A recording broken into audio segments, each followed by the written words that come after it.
Hello. We can get the timer working, hopefully, for me. I sometimes go a little long. Awesome. OK.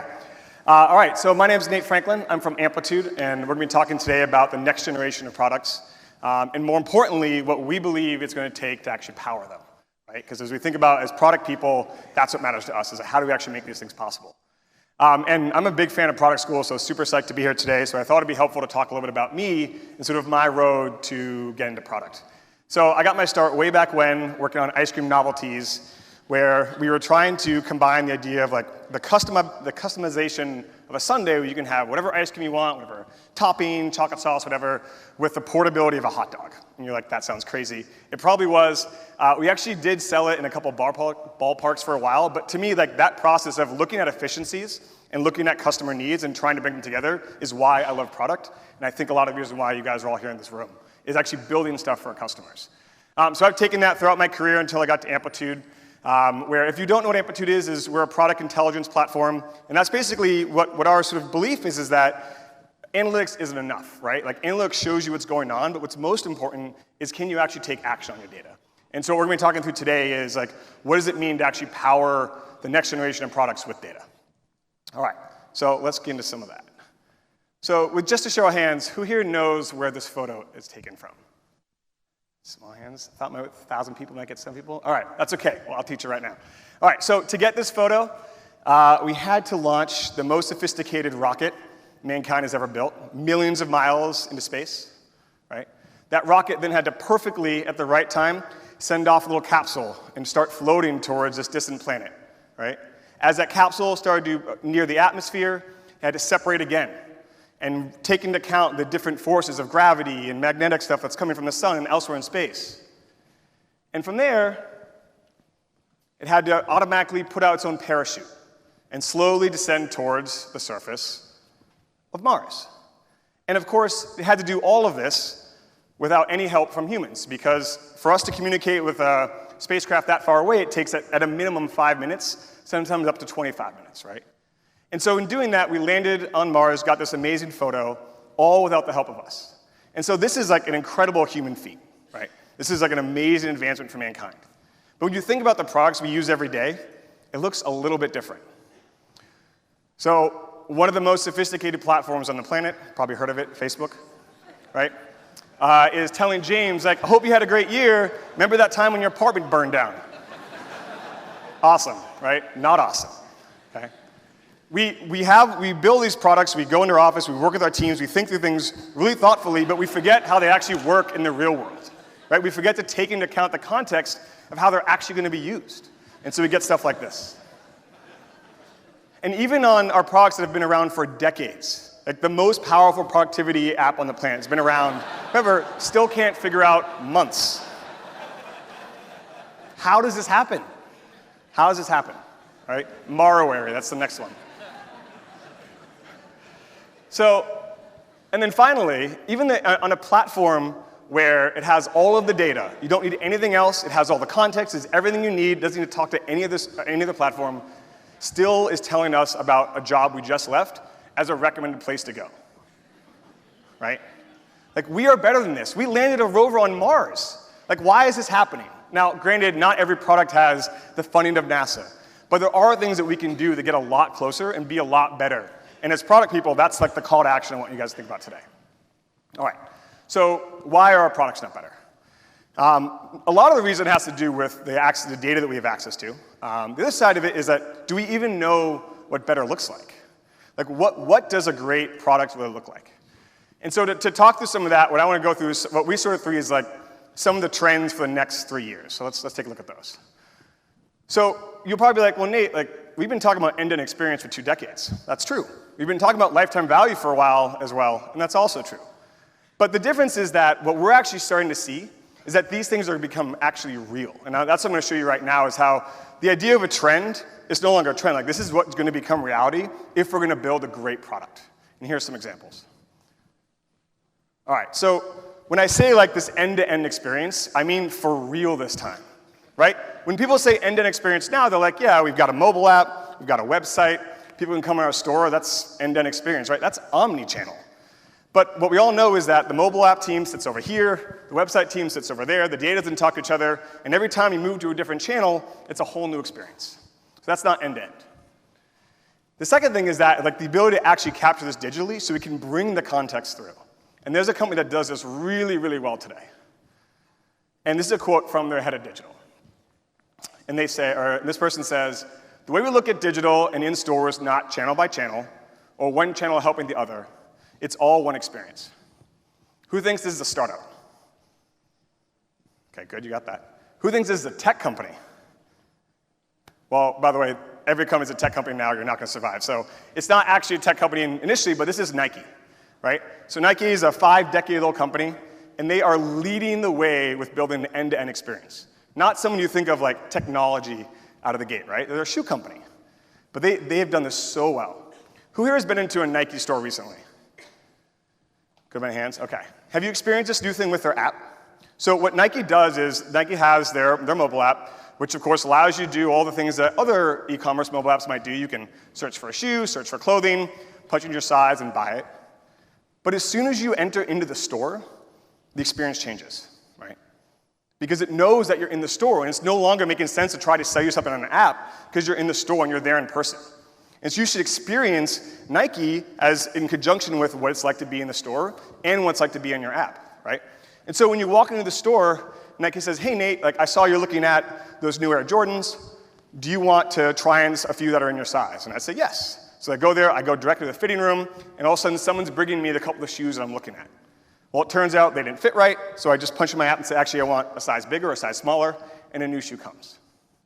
Right? The app has the context to know what I'm doing, what I'm thinking, maybe not what I'm thinking, but a good idea of what I'm thinking, right? And to actually design its experience to map to me. And so then when I finally leave, it knows what shoes I looked at, I told the shoes I wanted to buy, hit buy, and I just walk out of the store. I don't have to wait for a line, right? That is an end-to-end experience. Who here works on a product that has an end-to-end experience like that? Yeah, we got some ways to go, right? This is what we're trying to get to. This is like the cream of the crop. And there are a lot of companies that are starting to get there. This is when I say like an end-to-end experience that's actually going to happen, right? It's not something we talk about like, oh yeah, we'll have all the apps and stuff. It's like, no, we actually need to deliver on this because that's what keeps our customers coming back.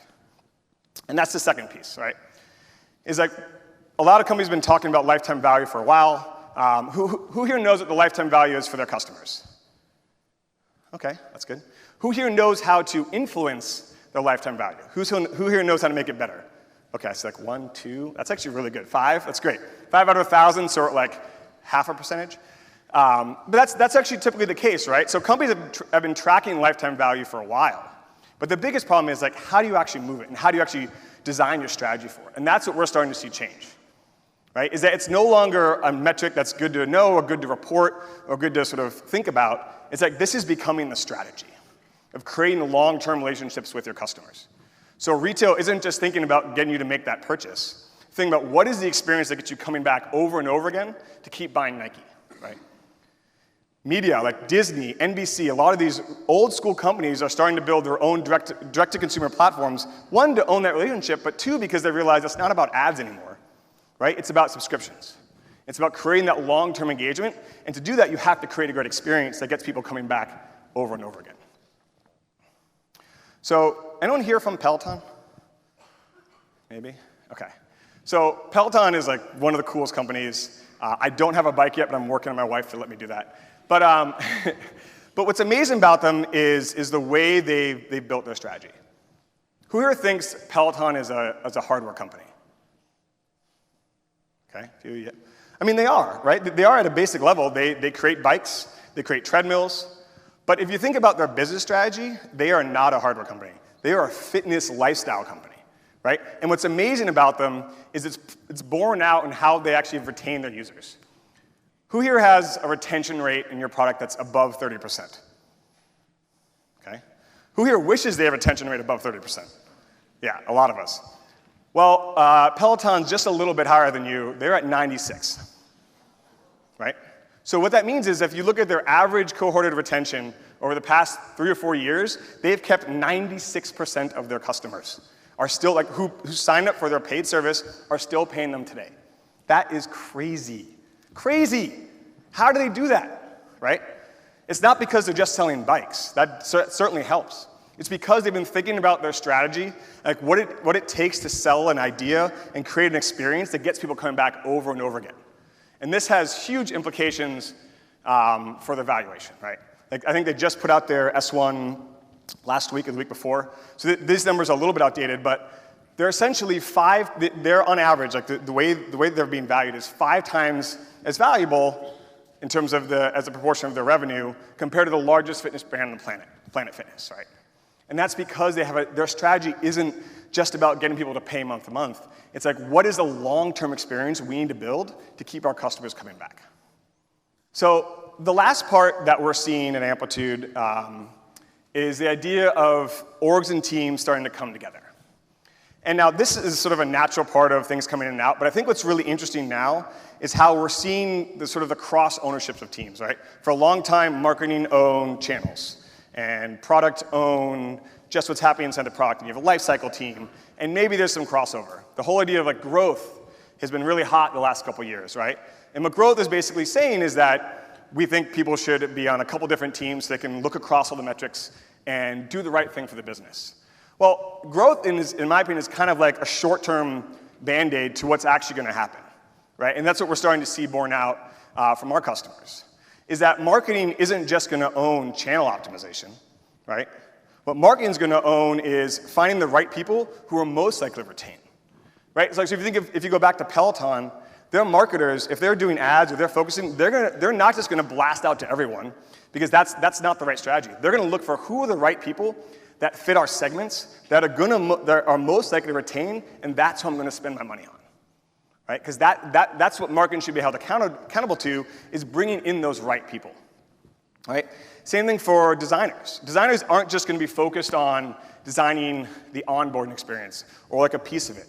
But we're starting to see designers think about the entire customer experience and own that from end to end, because that's how we get experiences like Nike, right? It's not one designer at each stage doing a portion. It's everyone taking a step back and say, what is the best experience for our customers? And that's what we have to be asking ourselves as product people. And so what we see from people who use Amplitude, we always ask our customers to log in with their title, because that helps us customize some of the things that they see, is that the titles that we're seeing are actually changing. And so for those of us really interested in product, and it's awesome you guys are all here, is that there's actually new titles that we can start to look for things that we're interested in, right? And so we see things like data governor, where your whole job is to make sure that the data is clean, easy to use, easy to share across your company, right? That's super important now. Or a growth designer, or a director of retention, right? Or a personalization product manager. These are new titles that are just starting to pop up, and that's because the team functions are starting to integrate a lot more. All right, so those are 3 trends that we're seeing. And again, like, none of these are brand new. What's actually happening is companies can finally execute on this. We've been talking about end experience and lifetime value forever, but now we can actually start to optimize for it. We can make it our strategy.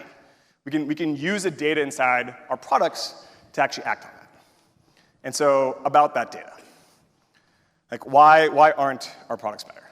And that's almost always because, and you've heard almost everyone here talk about so far, is that you need that data about your users, about their behaviors, about what they're doing in order to make those decisions.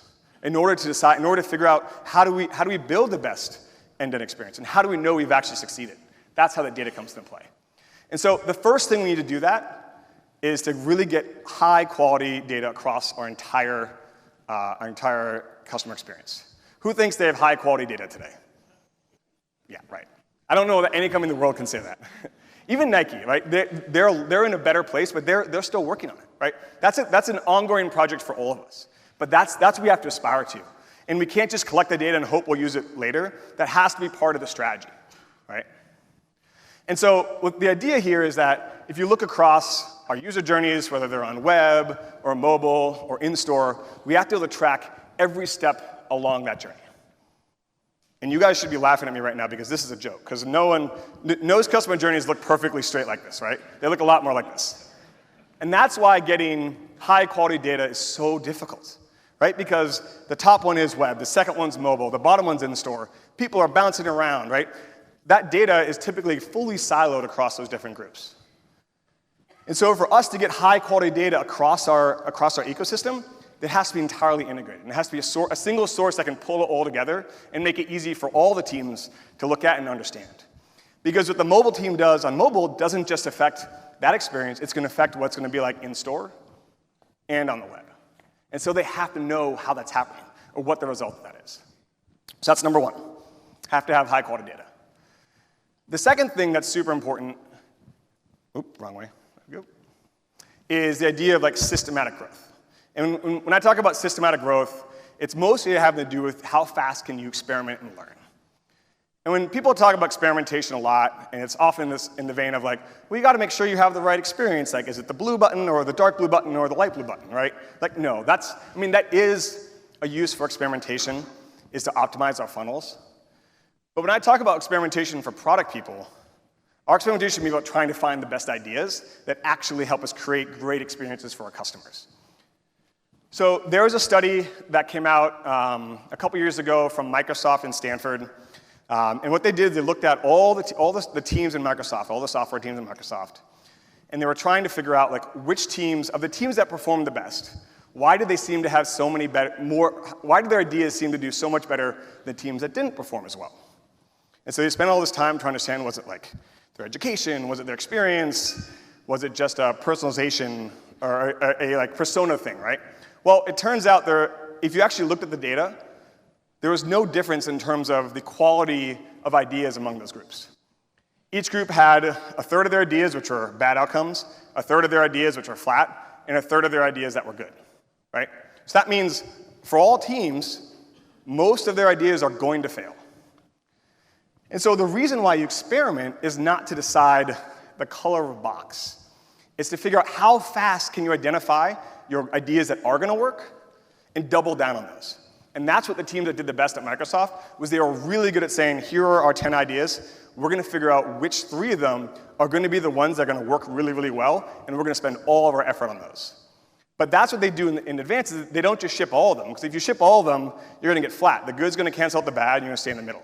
But you do small tests to figure out which one are going to work, and that's where you go. And that's why like having this high quality data is used to do this sort of really fast experimentation to identify what are the right ideas that we have. Because we're product people, we're really smart. Like we know our customers better than anyone else, but we don't always know the best idea to do that. And that's what this experimentation is designed to do, is to actually identify that best idea. But even that doesn't actually solve the problems we're talking about before, right? Because there's something here that the 3 of these have, or the 3 of these problems are missing that I haven't quite talked about. Anyone have an idea? It's called context. All right. And so when I say that, like what I mean by context, what that means is that these are incredibly sophisticated systems, but they forgot to take into account the context of the user situation, right? So Facebook is just looking at which post of James got the most attention over the past year. And yes, the part of his house burning down was certainly the most attention-grabbing, but obviously not the right thing to remind him of. And LinkedIn is telling Sean that he's a perfect fit for this job because of his past history, which is true, but Sean doesn't want to work there anymore, right? And so what a lot of our products are missing is this idea of being contextually aware.